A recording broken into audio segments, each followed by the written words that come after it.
Good morning. We are extremely pleased that you are here. And we are extremely pleased that we are here. For more co-creating at its best, yes? How are you? You're feeling closer to a vibrational match with your own desires, yes?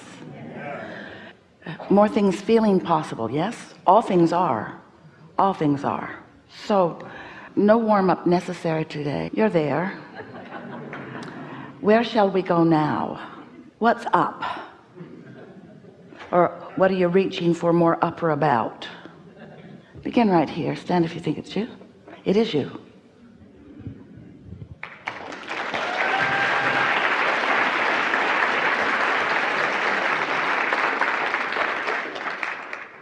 First of all, I just wanted to give a rampage of appreciation to you. To us. To us, To yeah. us. Yeah. Yes. To us. Yeah. I love knowing how beautifully you deliver the message and with such kindness and compassion. And how it's delivered so that everyone can understand it. And that, yes, there's work involved, but it's also a lot of play. Yeah. And you're continually reminding us of how to be light and how to be easy and humor and play. Life is supposed to be fun. Yeah. Yeah. And I just want to feel the good feeling of being right here, right now. I just want to tell a little story that sort of speaks to that good feeling. This is my first workshop. Ours too.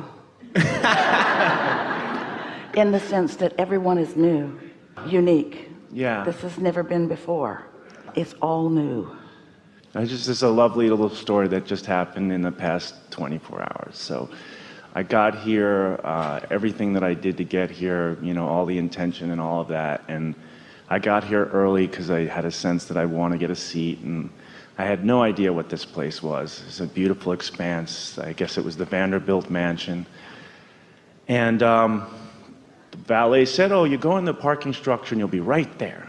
And so I get there in the parking structure. I have no idea where I'm going. And so I find myself out near a dog run, and I have a big thing for dogs. And I met this woman who had a dog, and she said, oh, you're here for Abraham? And I'm like, yeah. And she's like, I can show you where to go. And so we did the introductions, and she said her name was Louise, which is the name of my mother, who passed on Friday. Yeah. Yeah. Oh man, there it is. I'll always remember the wow from the audience after that moment. But it gets better. They'll get better too. Yes. They're still not over that death thing.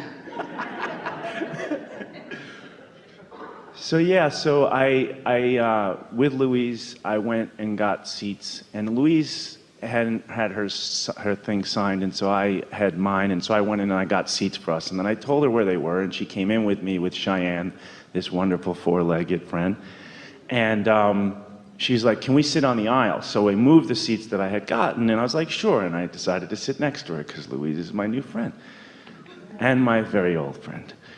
Sorry, I just 48 hours.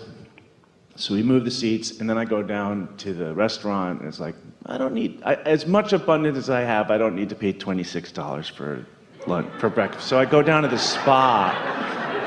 At the spa, it's really nice, it's really chill, it's got green juice, I get my green juice, and there's these two wonderful ladies at a table next to us, and of course, like, conversation starts easily, and we're talking about going to the spa, and, you know, maybe 10 minutes, and one of them, Mary, goes and talks to the people behind the desk, and I wait, and I'm like, it's too long to wait. And I go sit down again, and not gonna go to the spa, but learn about that, have my breakfast, say goodbye. Go back up to my seat, sit next to Louise. There's this furry wool jacket on the two seats to my right. Those are Mary and Miriam's seats, the two ladies I met in the cafe. Law of attraction's a wonderful thing, isn't it? It is. It takes all the strangeness out of the world, and everything makes sense once you understand vibration, and your vibration, and their vibration, and the law of attraction's response to vibration, and your mother's wanting you to understand the influence that is offered from broader perspective. My mother, that's amazing. Yeah. Because she didn't have that. Well, she's got it now.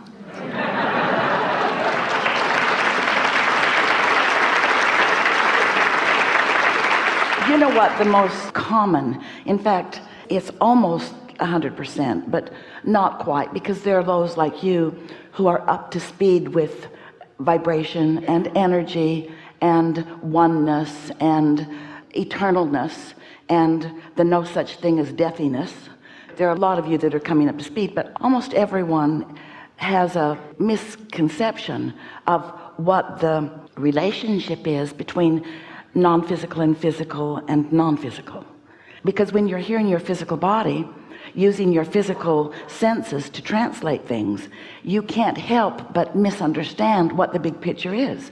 But when you reemerge back into non-physical and you leave behind all those misconceptions and you reemerge into what you know completely, the most common thing is almost hysterical laughter at the realization of what you have been unnecessarily putting yourselves through while you've been in your physical humanness. Right. Nobody talks about wanting to have done more work on their deathbed. Yeah. It's such an interesting thing that in one fell swoop you have this realization that I was making big things out of little things and misunderstanding the value of everything that was coming my way, and most of all misunderstanding and mistrusting myself. And so when you reemerge and all of that is gone and this warm blanket of knowing and well-being just wraps around you, and it's not like you have to wait for a little while to catch up with it.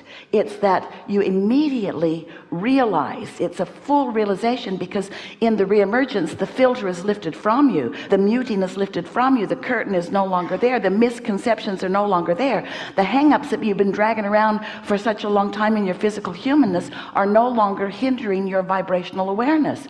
And so in that only pure positive energy, you know stuff. Now you can do that while you're here in this physical body, and that's really what we're all about, because we don't think you should have to croak in order to become clear about who you are. But in any case, it is such a wonderful thing. And the most important thing that we and your mother would like you to know here and now is the attention of non-physical upon you in your moment to moment to moment to moment to moment.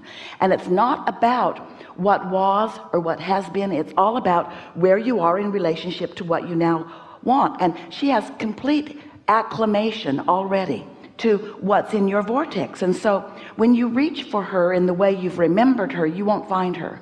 That was the hardest thing that Esther had to overcome when Jerry made his transition, because she was accustomed to Abraham. She just wasn't used to dead Jerry. She just wasn't used to Jerry not being in physical form, where she could play with him and maybe even influence him through her antics. They were quite a pair in that they both seemed to live to entertain the other. And so she had this impression of him that even as well as she knew him, and even as connected as they both were, not like you are describing your mother, but really, really connected, still Esther did not understand the breadth and depth of him. So many things that she thought he thought were just her perceptions of what he was thinking, not necessarily what he was thinking. And so when she was looking for him, trying to find the energy of him, she could not find him. And for a while she felt sort of like he was lost to her. And finally, once she settled down a little bit and allowed herself to come back into the fullness of who she really is, we said to her, you got to look for Jerry where he is, not where he was.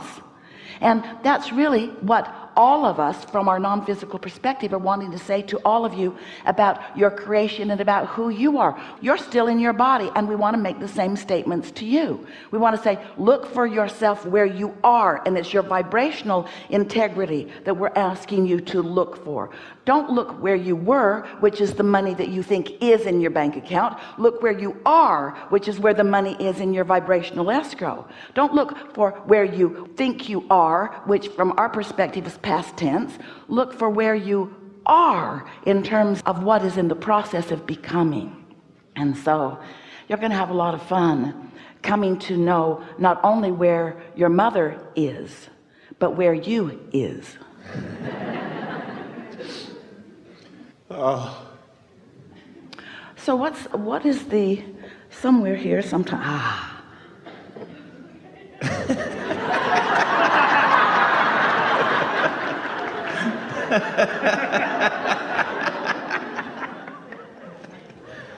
it's physical. You know that I and everyone else in the audience thought you were going to give something that you'd never given to anyone else before, right? The way you did that setup was, I mean, you are the cosmic comic, I swear. We've never given that to anyone before.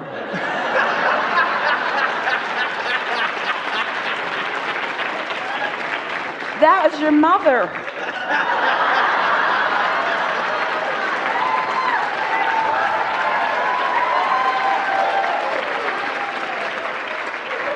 Only she wants us to do this. Oh my God.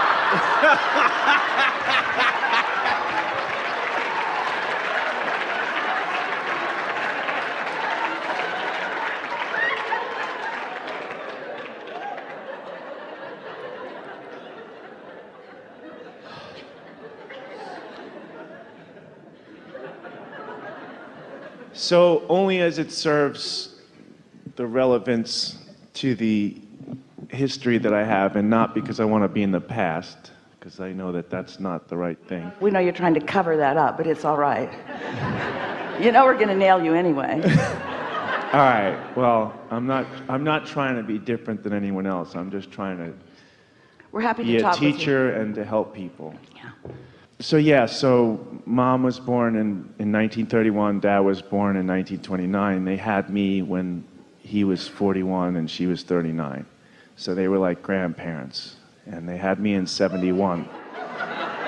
They'd gotten over raising 3 other kids, and they just had all this We love have for to tell me. you that your mother has a different perspective.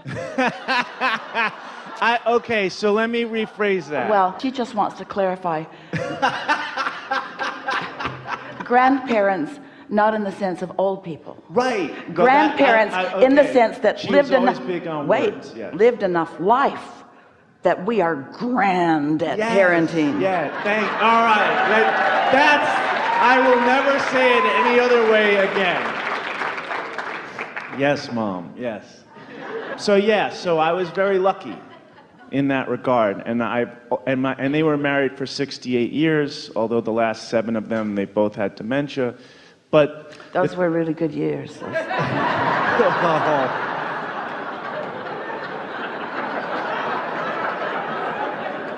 I don't even know why that's funny, but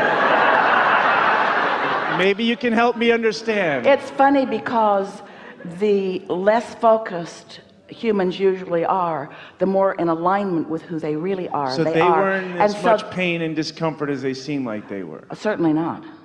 The discomfort is always experienced by those who are witnessing who don't understand.